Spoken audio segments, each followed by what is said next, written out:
Queridos irmãos, a paz do Senhor Jesus, seja bem-vindo para mais uma vez meditarmos na Palavra de Deus, através da revista Ensinamentos Bíblicos, estudando este trimestre da Escola Bíblica Dominical, cujo tema é Eclesiastes, uma reflexão sobre a realidade da vida, sempre com o objetivo de contribuir para nossos amados irmãos, professores, alunos da Escola Bíblica, aprofundando, refletindo, esclarecendo sobre o tema de cada lição.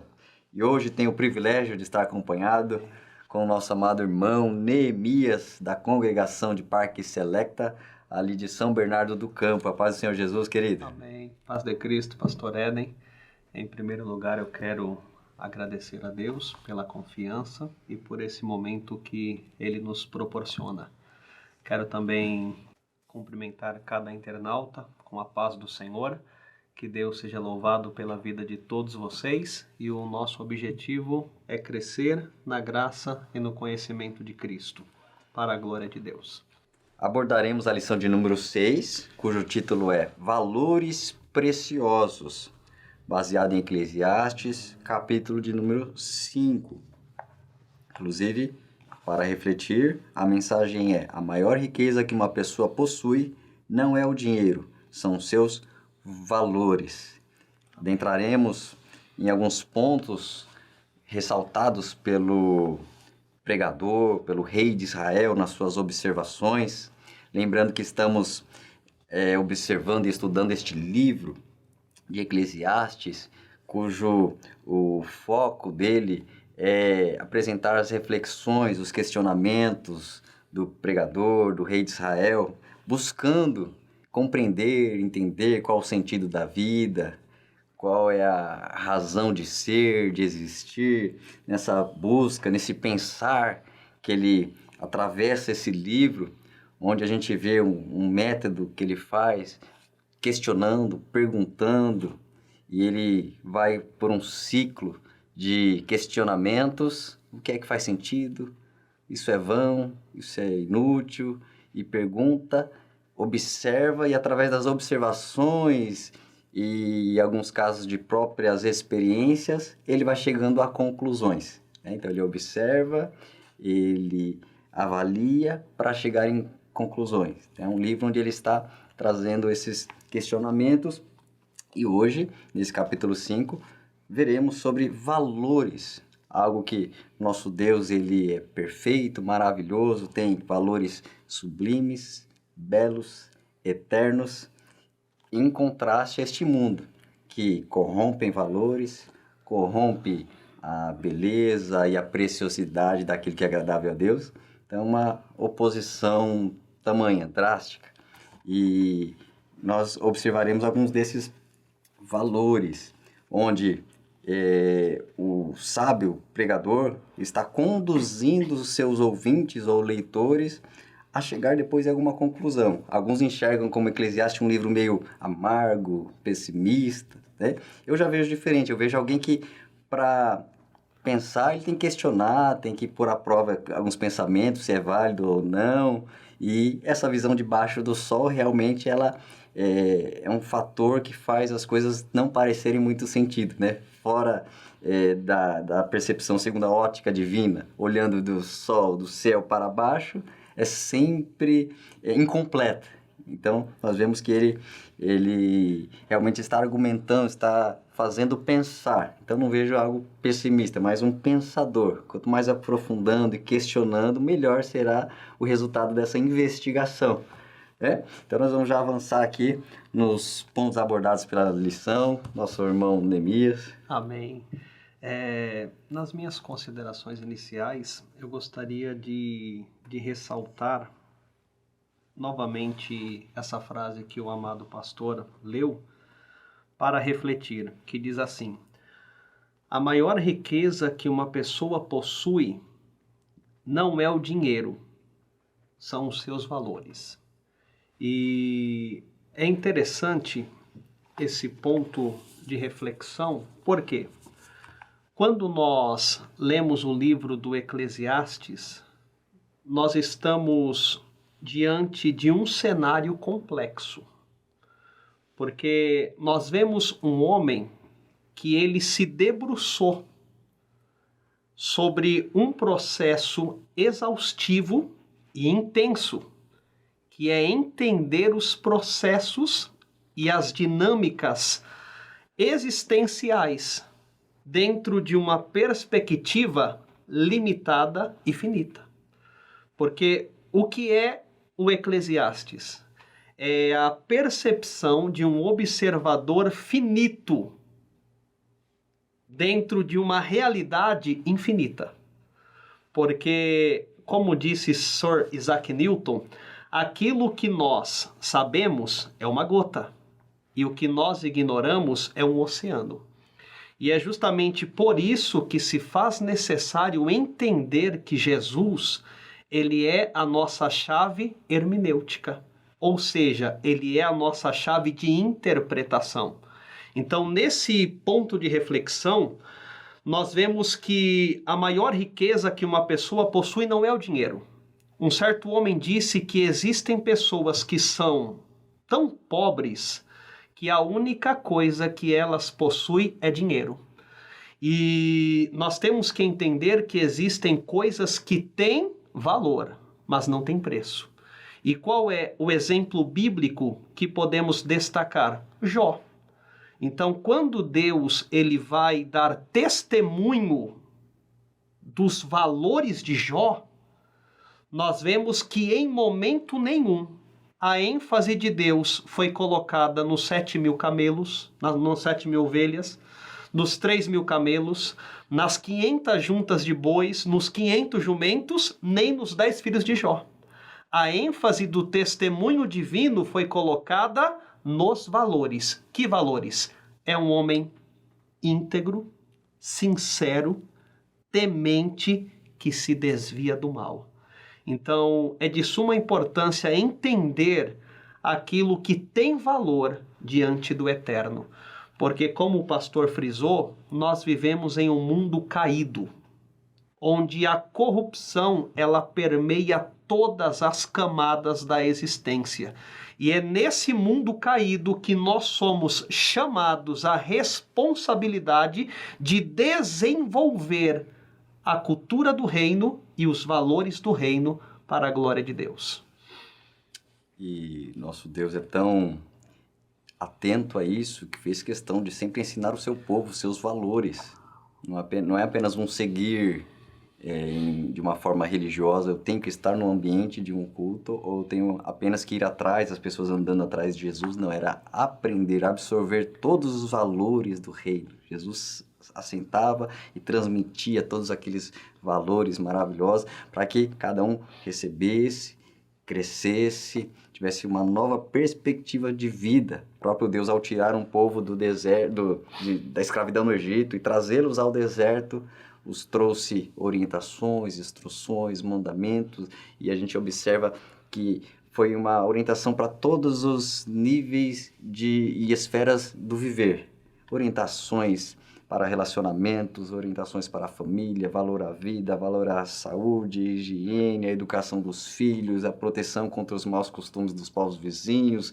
Foi um conjunto de orientações fazendo deles realmente um povo diferenciado, um povo que tivesse valores, princípios maravilhosos, eternos, que daria sim agora sentido à vida, sentido a uma razão de existir. Porque somos povo, somos um povo escolhido, eleito, pertencemos a Deus.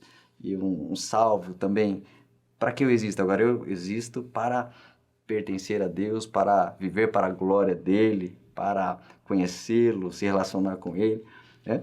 E meditando nessa lição e nesse livro de Eclesiastes, parei para observar sobre a parte dos pensadores na história, os filósofos, né, que ao longo da história são tantos, procurando pensar, investigar, aprofundar para descobrir sentido, e a gente vê várias linhagens de pensamento, né? E eu admiro que todos eles, algumas coisas boas têm, outras nem tanto, mas sempre incompleta. A gente olhar para vários aí na história, né? Por exemplo, nós olharmos aqui os ensinamentos principais, por exemplo, de Aristóteles, que defendia a vida equilibrada, os estudos, para se alcançar a felicidade, né? Então, de certa parte, algumas coisas boas, mas sempre incompleto. Mas onde? Como estar completo, preenchido, satisfeito? Então, tem certo limite. Como, por exemplo, né, o epicurismo, que defendia cuidar da saúde, buscar prazer, ter amigos, evitar e afastar-se de tudo que traga dor, para estar feliz, né? Mas em todas elas a gente vê algo incompleto, né? Tem algo bom, sim, cuidar da saúde, evitar a dor, mas nós conhecemos um evangelho que vai além disso, né? Enquanto uma linha filosófica diz, olha, uma vida sem dor é uma vida feliz. Conhecemos um Jesus que faz com que, mesmo que eu tenha que passar pela dor, ele me ajuda a superar ela, a vencer ela e ser feliz e pleno e satisfeito e realizado na dor. Valoriza os amigos, nós também valorizamos, mas ainda que eu não tenha ou que eles falhem comigo, temos um Deus fiel, presente, consolador, sempre junto de nós. Então, é superior a isso, né? E vários outros pensadores, muitos, que contribuíram com seus pensamentos, mas sempre limitado, né? Achei um interessante lá, Montaigne, que dentre os seus pensamentos, ele tem a filosofia da morte. Ele falava sobre o homem estar preparado, estar indo mentalmente preparando-se para a morte, que é certo, né? E aí era uma forma de ver bem, sabendo dela, para não ter medo dela. Então, foi alguém que ajudou a pensar nisso, sobre a vida, sobre o morrer, né? Mas também sempre com esse limite aí, quando vier só isso e acabou, é só uma matéria, né? E o nosso Senhor Jesus veio trazer a vitória sobre a morte, a ressurreição, uma doutrina certa e fiel sobre algo após a morte. Então, em resumo, são muitos pensadores que gastaram tempo ao longo dos séculos tentando mostrar ou chegar a alguma conclusão, né? Sempre limitada. Nunca tão completa como o Senhor Jesus trouxe ao falar da eternidade, do relacionamento com Deus aqui, completo aqui, e algo diferenciado para o depois, né? E é maravilhoso saber que os valores já vêm para nós entregues, né? Deus já nos presenteou com eles. Enquanto alguém pensa décadas aí, qual o sentido da vida para encontrar uma solução para essa questão, a palavra vem e já nos traz respostas, nos traz soluções, nos traz direcionamento e ter sentido no viver. Graças a Deus. E reiterando a minha fala inicial, que Jesus é a nossa chave de interpretação, eu gostaria de expor a razão dessa fala. Por que Jesus é a nossa chave hermenêutica? Porque Jesus, ele expressa com precisão quem Deus é. Em Hebreus está escrito que ele é a expressão da divindade na carne. Então, Jesus, ele expressa quem Deus é e o ponto mais relevante, quem o homem deve ser e que tipos de valores o homem deve desenvolver. Entrando já na introdução, o nosso comentarista, ele define valores como princípios bíblicos que vão orientar, que vão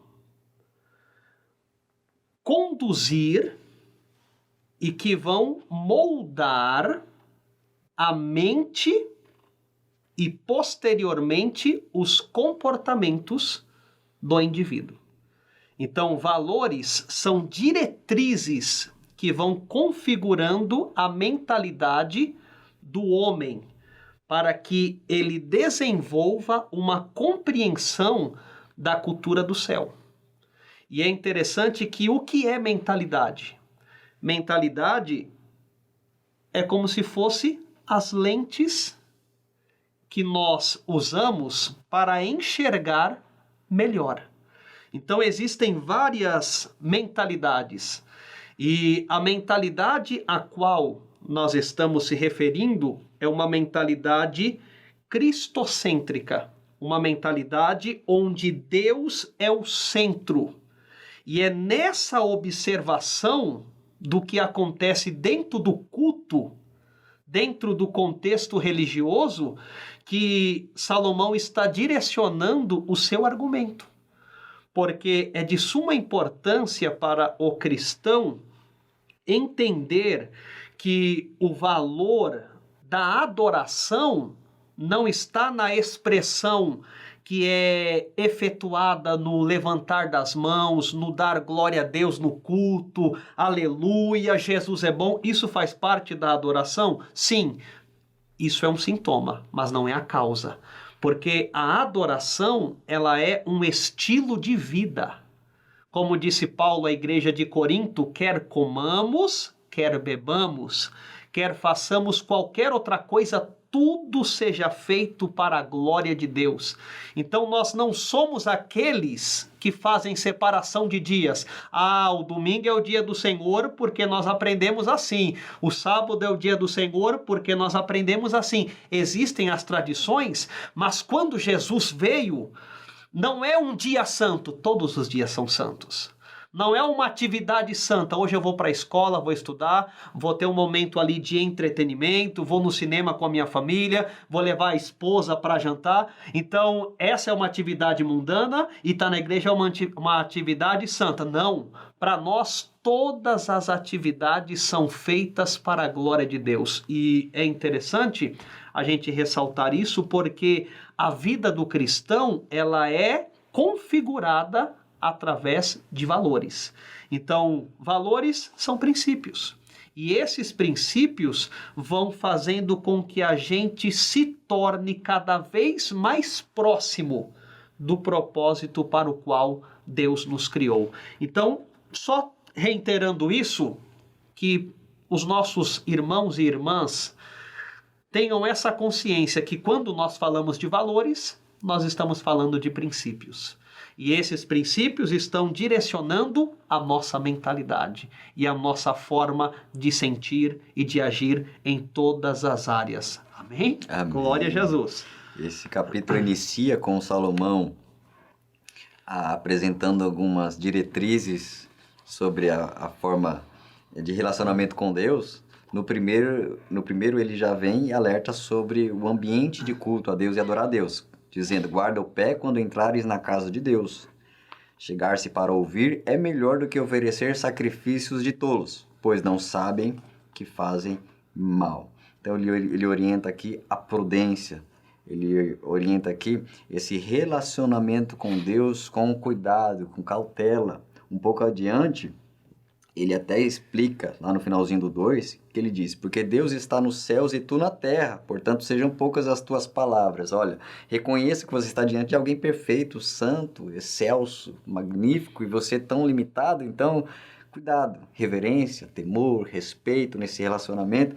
E ele contradiz, melhor você ser prudente do que oferecer muito sacrifício, não invalidando o valor de sacrifício, não invalidando os efeitos de um adorador que vão ser externar a sua adoração, sua oferta. No Antigo Testamento era muito mais visível materialmente esses atos, porque a pessoa levava um animal para ser sacrificado, ele chegava-se até lá, ele poderia de repente levar muitos animais, como o próprio Salomão, certa vez, lá nos livros de Reis, ele vai oferecendo milhares de bois, então ele oferece muito para Deus.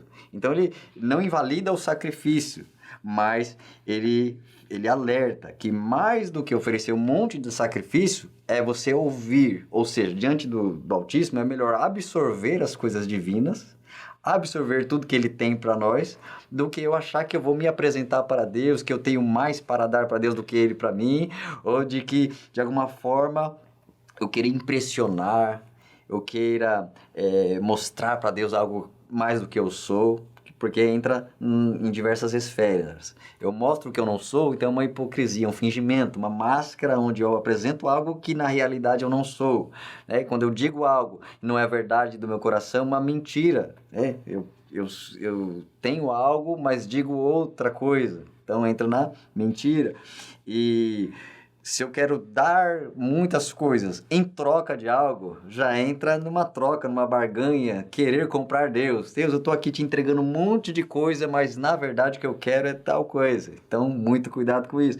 Então, ele vai fazendo esse alerta, né? Guarda o teu pé, ou seja, seja prudente, guarda-se destas coisas, né? Como está em Samuel, dizendo para o rei Saul, melhor obedecer do que sacrificar. Ele não cumpriu, não obedeceu a vontade de Deus e depois quis pegar todos os animais e apresentar. E o Samuel, profeta, repreende. Olha, melhor obedecer do que sacrificar. Nós temos no Novo Testamento pessoas que morreram no culto, né? Por causa da falta de princípios. Ananias e Safira levando um valor no culto, ofertando, mas com uma mentira por detrás.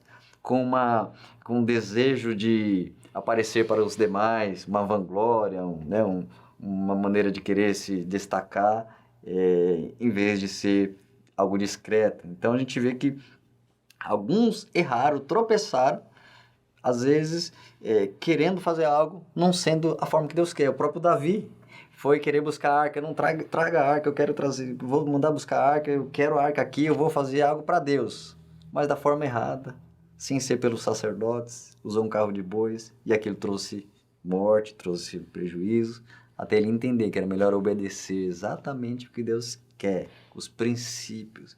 Então, a gente vai entendendo que é melhor ouvir, absorver, seguir as instruções dele, e depois, como consequência desse relacionamento que eu estou aprendendo e vivendo com ele, eu vou ter, sim, culto, adoração, oferta, votos que agradam a ele. Podemos achar no Antigo Testamento votos que agradam a Deus? Sim. Por exemplo, o nazireu, se ele quisesse se consagrar para Deus, era um voto válido. Olha, eu vou não mais absorver a bebida forte, eu não vou aqui cortar o meu cabelo porque eu vou deixar um sinal externo de que eu sou consagrado. Ele poderia fazer de uma forma sincera. Como também havia os que não faziam de forma sincera. O fariseu vestia toda a sua roupa, sua indumentária para parecer mais religioso que todo o restante da nação de Israel, mas o seu interior era cheio de maldade, ao ponto de Jesus chamá-los de sepulcros caiados, né? Por fora pintado, mas por dentro só tem imundícia e morte. Então Jesus mostrando essa diferença. Tem votos válidos, como por exemplo de Ana, que o Senhor, eu quero um filho e eu vou te dar. E Deus se agradou e concedeu. Então, existem votos válidos. Agora, o alerta é, olha, mais vale eu me atentar e não ser precipitado, não ser mal intencionado, mas eu tenho que fazer algo se for agradável a Deus. Melhor eu absorver do que querer apressadamente, impulsivamente apresentar de uma forma que não agrada a Ele. Muito interessante. E esse primeiro ponto, como o senhor estava discorrendo, que fala sobre a adoração, tem um hino, provavelmente o senhor já ouviu, e os nossos irmãos e irmãs também já ouviram, que é do Ministério Zoe, onde a letra diz assim: nunca foi sobre nós, nem sobre o que podemos fazer. Aí fecha dizendo que tudo é sobre Jesus.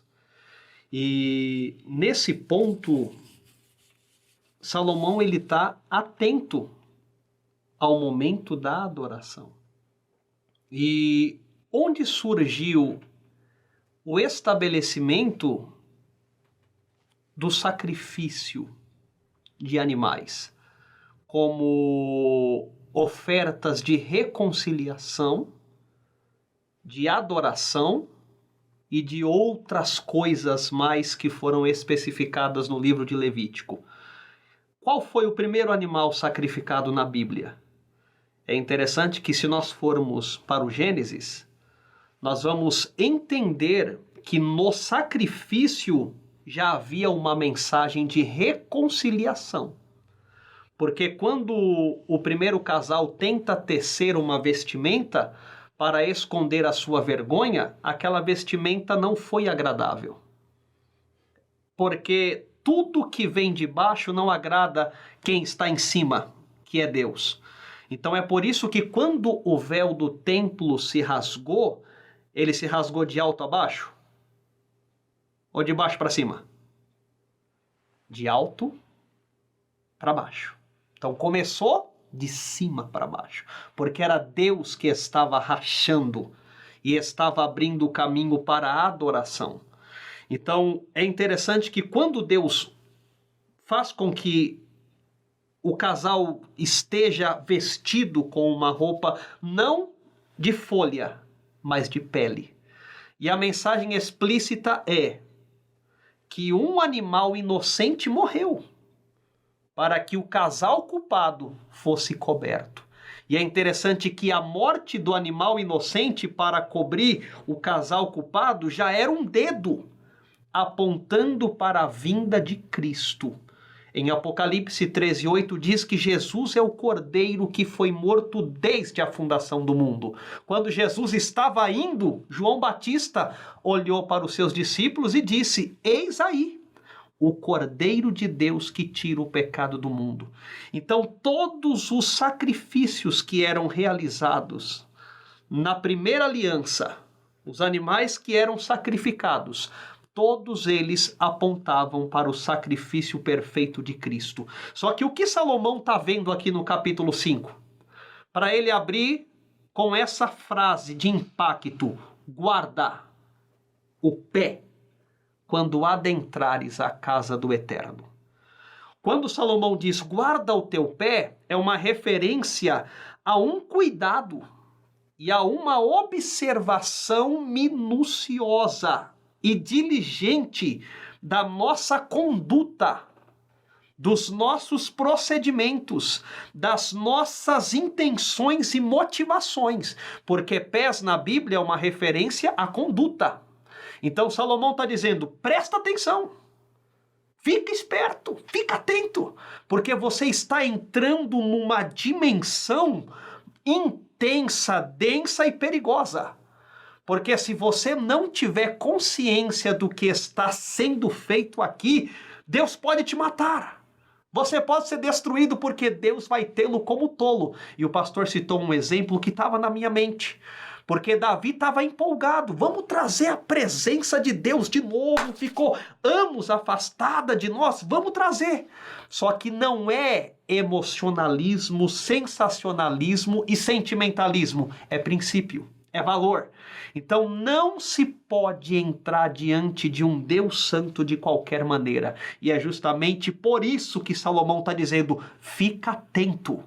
Quando você entrar no santuário de Deus, inclina o teu ouvido ao que está sendo dito. Porque quando nós entramos na presença de Deus, nós temos que temer e tremer, não na questão do medo, mas na questão da santidade, da admiração e da reverência devida. Então, um dos valores, pastor Éden, que está se perdendo na atualidade é a consciência da presença de Deus. Então, parece que nós estamos sendo os piores ateus da história. Por quê?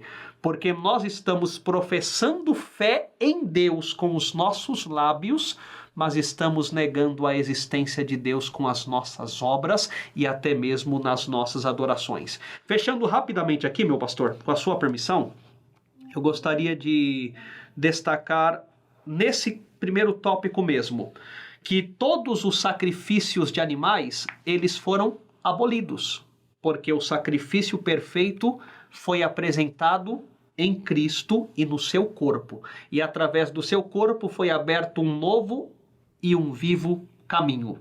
Então, como que agora a gente adora e oferece sacrifícios a Deus? De que maneira nós podemos oferecer a Deus sacrifícios agradáveis? Primeiro ponto, Romanos capítulo 12, versículo 1. Nós temos que apresentar a Deus o nosso corpo como sacrifício vivo, santo e agradável. E Paulo usa um termo muito interessante chamado culto racional. Por quê? Porque culto não é emocionalismo. Culto é razão. É estar consciente do que está sendo realizado, é estar consciente de quem Deus é, do que Ele fez e do que Ele está esperando que eu faça. Então, a primeira oferta é o meu corpo como sacrifício vivo, santo e agradável. E Paulo disse o seguinte: fostes comprados por bom preço. Glorificai, pois, a Deus no vosso corpo. Segundo, o que podemos oferecer a Deus? Através da pregação do Evangelho, Romanos 15:16, nós pregamos o Evangelho e as pessoas que ouvem o Evangelho e se convertem a Deus são apresentadas a Ele como ofertas agradáveis, através da instrumentalidade das nossas vidas na pregação do Evangelho. Terceiro ponto, dinheiro. Deus precisa de dinheiro, pastor? Se ele disse através do profeta Ageu, minha é a prata e meu é o ouro, Deus não precisa de dinheiro. Mas quando ele estabeleceu que nós devemos trazer a nossa colaboração e os nossos recursos financeiros, não é porque ele precisa, mas para que a gente desenvolva o quê? A generosidade. Porque o dinheiro, ele nos prende. E quando usamos esse recurso para abençoar pessoas, para trabalhar na manutenção da obra de Deus, nós estamos nos desprendendo de algo que pode nos prender e nos matar depois. Terceiro ponto, louvores e boas obras. Quarto ponto, orações de fé. E agora fechando, como o Senhor frisou, o elemento mais importante na adoração do cristão a Deus é a obediência. Porque não adianta pular, não adianta gritar, não adianta dar dízimo, não adianta dar glória a Deus, aleluia, rasgar o paletó, jogar a gravata em cima do... Não adianta. Se não houver obediência, a adoração ela é disfuncional e não é agradável a Deus. Então esse primeiro ponto foi essa parte da adoração que eu dei uma ênfase maior e a bênção é grande, né, pastor? Eita, maravilha. E o Senhor Jesus, de uma maneira muito didática e clara, falando sobre essa obediência, ele falou, olha, o que ouve, as minhas palavras e pratica, é como um homem que edificou, construiu a sua casa em cima de uma rocha. Glória E ao a Deus. soprar ventos, tempestade e combaterem contra aquela casa, ela vai ficar de pé. Porém, aquele que ouve estas palavras e não as cumpre, ou seja, ele não vai ouvir com uma predisposição obediente, é aquele que foi lá para oferecer um sacrifício, oferecer aqui externamente, mas interiormente não está inclinado e submisso e rendido a acatar como uma ordem divina, como algo a ser agarrado com todas as forças para obedecer, porque disso depende a sua vida e a sua alma. Esse que ouve e pratica é realmente o que construiu bem. Agora, o que não pratica é como aquele que construiu em cima de uma areia. E aí, muitos de nossos irmãos podem estar entrando na igreja, congregando, oferecendo culto, cantando louvores, mas pela sua vida do lado de fora, sua casa espiritual, mais cedo ou mais tarde vai desabar. Mais cedo ou mais tarde vai cair. Não vai suportar os ventos, tempestades e situações que vêm combatendo contra a sua casa, porque ele vai ser tentado, vai ser assediado pelo inimigo, pelas lutas e por tudo, para que ele não chegue a ser um vencedor no fim da carreira de fé. E aí ele pode ter uma grande queda. Será alguém que fez sacrifícios de tolo. Cantou, mas não cumpriu fora. Ouviu, mas não praticou fora. Congregou, mas não teve unido, vinculado a Cristo. Teve unido à igreja local, mas não teve vinculado, num vínculo espiritual, ele e Cristo, o eterno. Então, é realmente um ponto de reflexão para esta aula com nossos irmãos, nossos alunos, sobre guardar o pé, melhor ouvir, para você construir realmente na obediência uma casa na rocha em Cristo. Graças e ela vai ficar de pé, porque Deus vai sustentar quem vive os seus princípios ensinados. E podemos também partir já para o segundo tópico, onde o rei de Israel, observando, ele era eu acho maravilhoso a forma que ele observa as coisas. Há versículos que falam que ele era um observador das plantas, da natureza, observador das situações, das pessoas. Então ele observava muito, era aquela pessoa analítica nesse sentido, e observava e extraía sabedoria e compartilhava essa sabedoria. Esse livro de Eclesiastes é um presente com reflexões e nessas observações, então ele segue e ele entra agora nessa situação de injustiça, onde nós sabemos que a justiça é algo que Deus concedeu aos homens trabalharem nisso, exercerem isso, através de governos, sistemas judiciários, através de administrações que o intuito correto, ideal, é para que haja equilíbrio, haja equidade entre as pessoas, haja o trazer da justiça para aquele que sofreu algo. Então, aquilo que era para funcionar corretamente, para trazer equilíbrio, ele vem e observa que há muita injustiça. No versículo 8 ele vem e diz: se vires uma opressão de pobres, violência em lugar de juízo e da justiça, não te maravilhes de semelhante caso, porque o que mais alto é do que os altos, para isso atenta, e há mais altos do que eles. Então, ele na observação, ele chega à conclusão, olha, há injustiça. Então, existe o princípio correto que era para ser tudo funcionando para se equilibrar as coisas, mas na realidade não é. Então, você vê o pobre sendo injustiçado, sofrendo, aquele que teve um prejuízo, ele não ser tratado e receber aquele devido ressarcimento ou seu alívio, ele não tem. Então, ele chega a essa conclusão que nós também, ao observarmos, se nós abrimos o noticiário qualquer dia, vai ver notícias, veremos notícias terríveis, injustiça, aquele que de repente chega diante do judiciário e o valor é invertido. Os profetas apontavam no Antigo Testamento, também muitas vezes em Israel isso, o suborno, a corrupção, o interesse. Então ele observa isso e ele também traz uma palavra dizendo, olha, não se maravilhes disso. Então se nós observarmos hoje algo terrível no judiciário, que tem muito, a situação no Brasil, o judiciário também muitas vezes traz um nojo de tantas coisas tão injustas, mas ele vem e já diz, olha, não te maravilhes disso. Ou seja, não é de hoje, sempre teve, tem e sempre haverá injustiça. E ele traz um conforto, mais alto do que quem está lá fazendo injustiça, tem alguém acima dele. Então, se esse oprime ou usa alguém, tem alguém também que está usando ele, ou alguém que em algum momento vai pisar nele. E acima de todos está o Altíssimo, né? Está alguém mais alto ainda.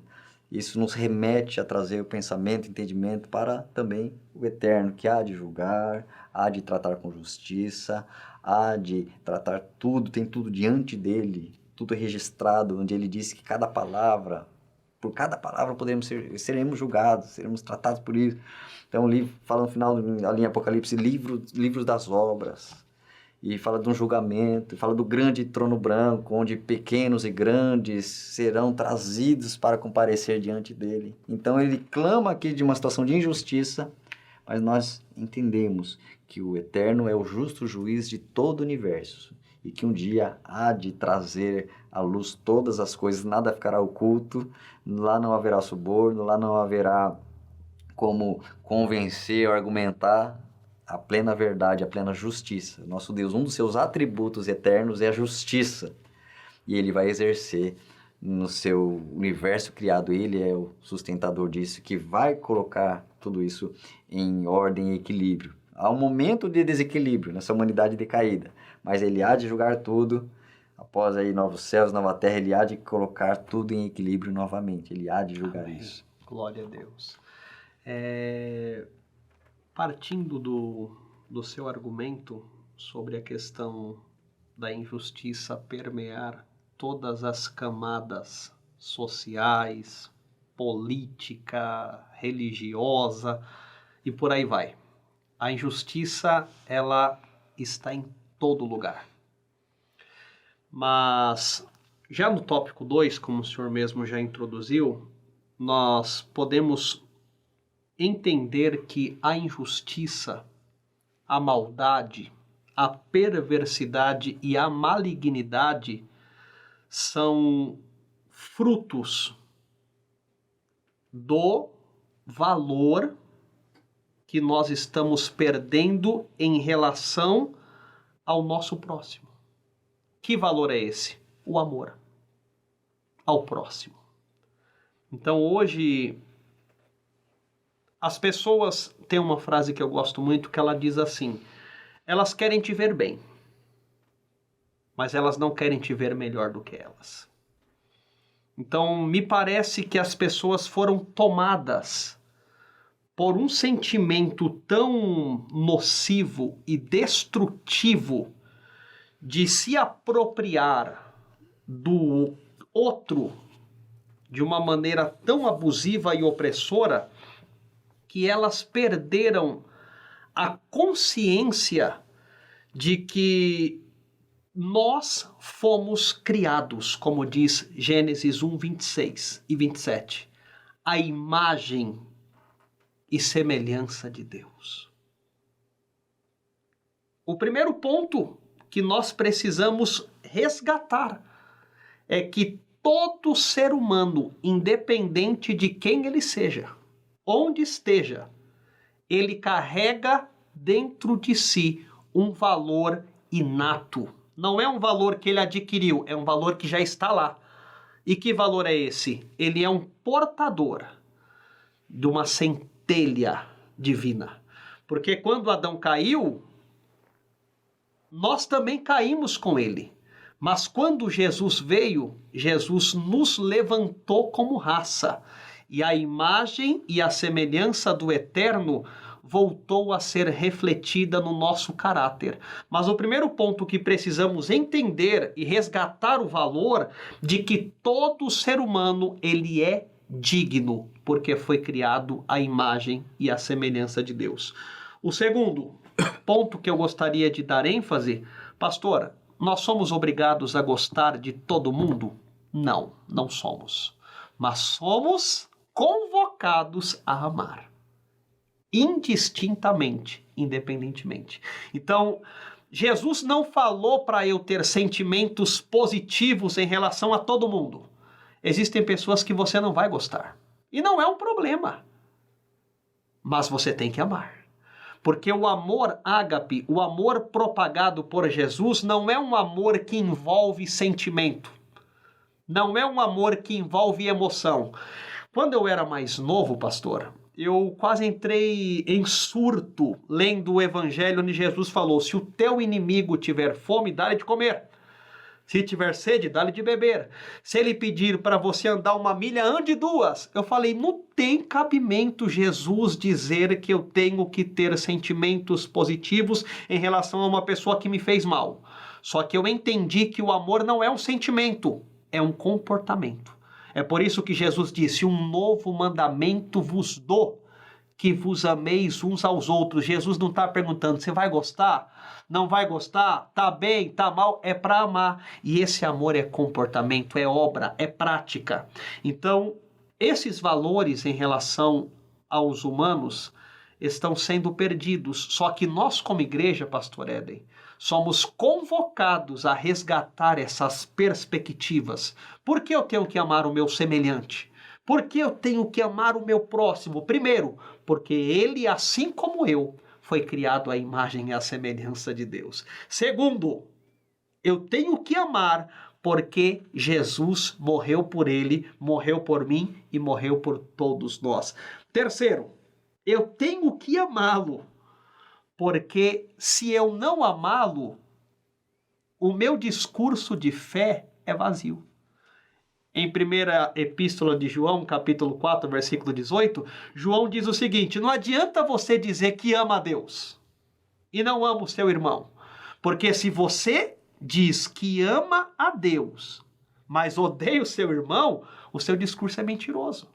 Porque qual é a veracidade, qual é a evidência de que realmente eu amo a Deus, pastor? Não é pregar bonito, não é ensinar bonito, não é usar do púlpito e fazer o melhor sermão, não. A evidência de que eu tenho intimidade com Deus, de que Deus está em mim, de que eu estou nele, é a maneira como o homem trata a sua esposa. O relacionamento conjugal é a maneira como o pai trata filho, filho trata pai, irmão trata irmão. Então, a minha profissão de fé, ela é evidenciada nos meus relacionamentos. Os 10 mandamentos, o decálogo. É interessante que 4 mandamentos são em relação a Deus e 6 em relação ao próximo. Então você percebe que tudo está dentro dessa esfera. Deus na vertical e o meu próximo na horizontal. Então é necessário entender que esses valores precisam ser resgatados. Nosso Deus sempre mostrou no ensinamento e na prática o valor ao próximo. Desde a lei para Israel através de Moisés, tem versículos deixando claro a responsabilidade em tratar bem até o estrangeiro. Sim. A tratar bem o órfão, a viúva, aqueles que têm uma necessidade, uma dificuldade, alguma limitação. Então Deus foi criando um sistema onde houvesse essa atenção para todos. E embora ele levantou Israel como um povo especial, um povo único, as nações. As orientações foi sempre expandir isso, alcançar as nações. Abraão, em ti serão benditas as nações da terra, as famílias da terra. Então sempre o olhar de Deus foi um ponto de partida em direção ao restante do mundo. Assim com Israel, olha, vocês vão ser bênção. Quem vai estar com vocês vão ser abençoados. O que eu tenho com vocês, ensino a vocês e vocês compartilharem, vão fazer outras nações serem enriquecidas, no bom sentido da palavra, ricas de princípios, de valores.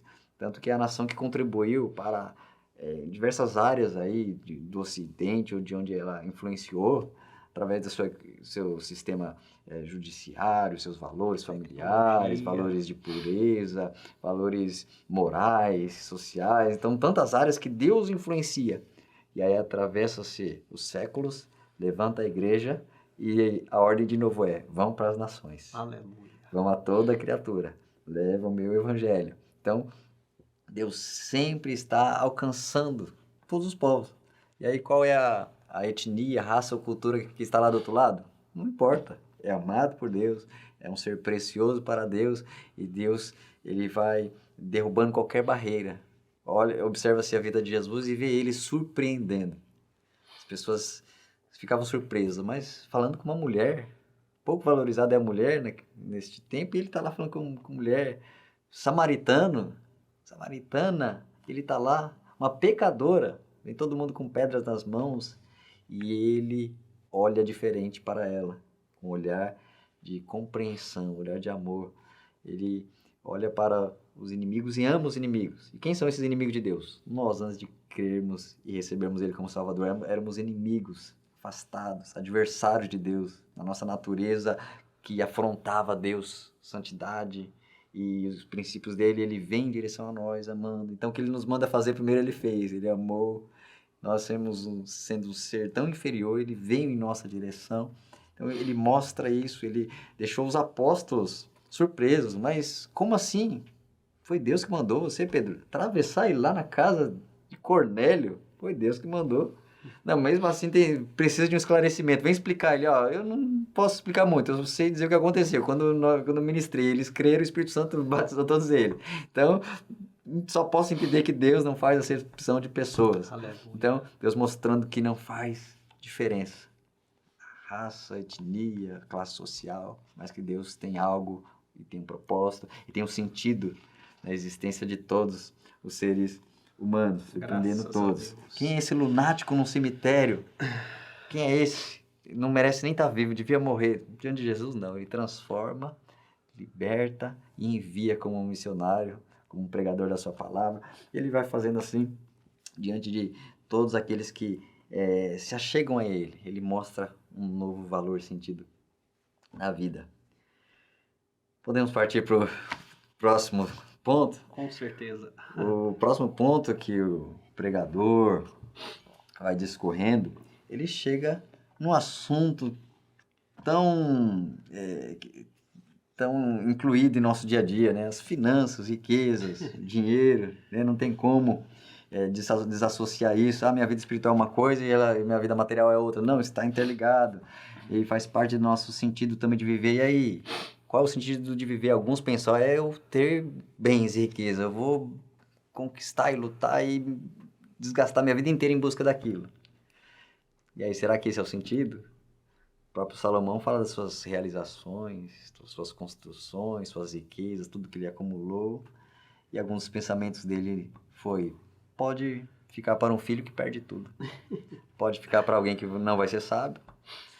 Ou pior, aquele que faz tudo isso e não pôde desfrutar. Fez, correu tanto, nem deu tempo de desfrutar e ele vai se embora, porque a vida é passageira. Então, esse tópico terceiro vai entrando sobre o dinheiro, as riquezas. E aí, será que a riqueza é vento, é sopro, é correr atrás do vento? Uma coisa muito propícia que eu gostaria de destacar é que nós não fazemos apologia à pobreza. O problema não é ter dinheiro. O problema é quando o dinheiro te tem. Então, Jesus, ele nos advertiu na metáfora do semeador. Ele destacou uma parte da semente que caiu entre espinhos.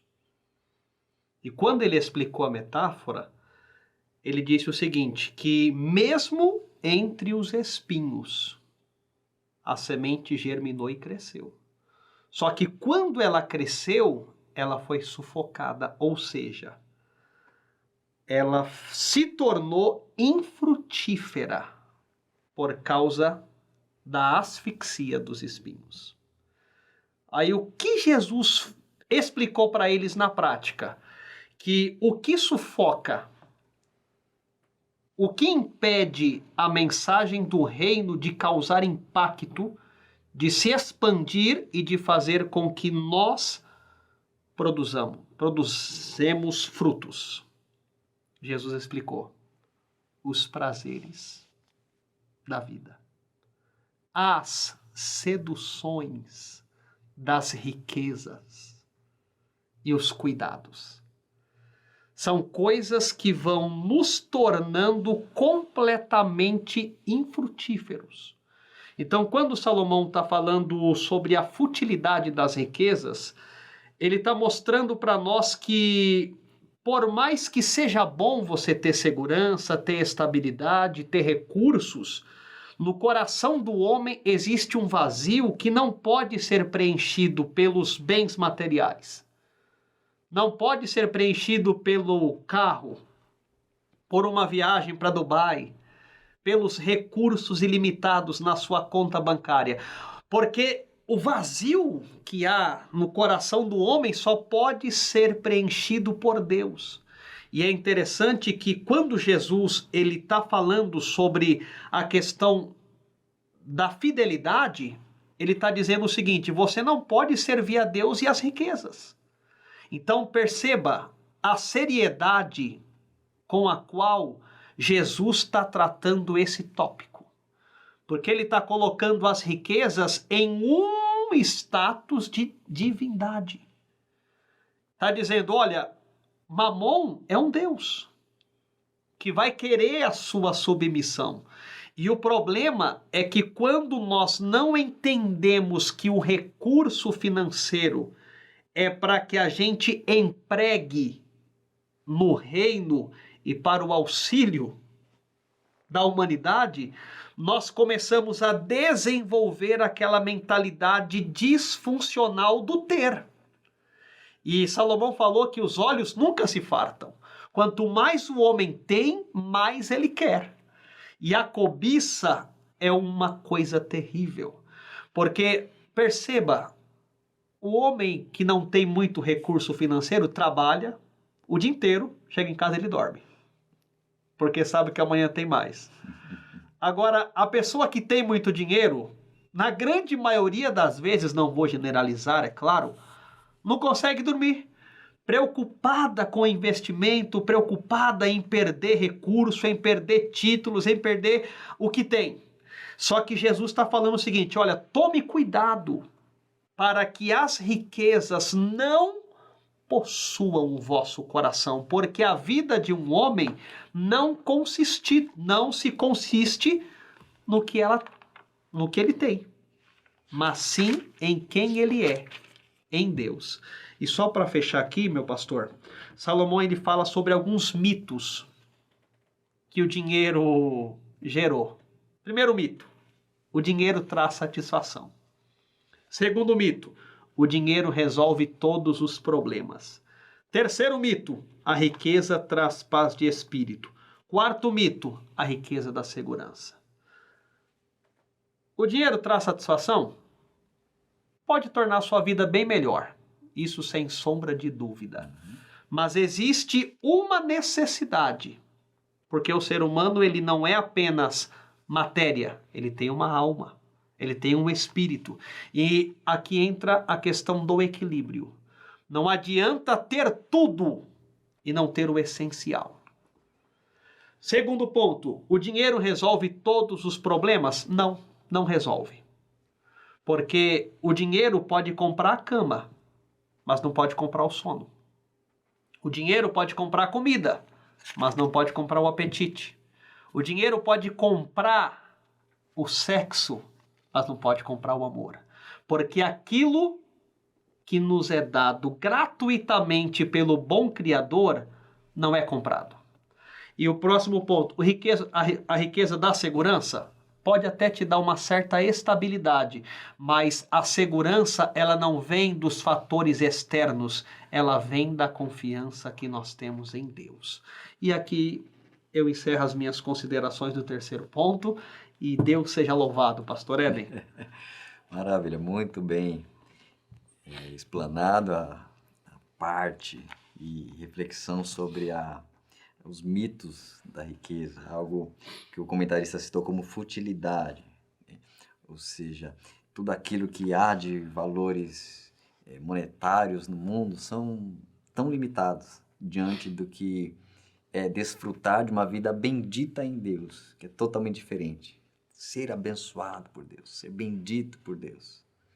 Debaixo da bênção você pode estar num deserto e estar melhor do que o outro que não está debaixo da bênção e vai para uma campina verdejante, logo está em apuros. E você que tem a bênção, você tem condições de ajudá-lo, de socorrê-lo, não pelos valores monetários, mas porque você tem a bênção de Deus, tem Deus ao seu lado.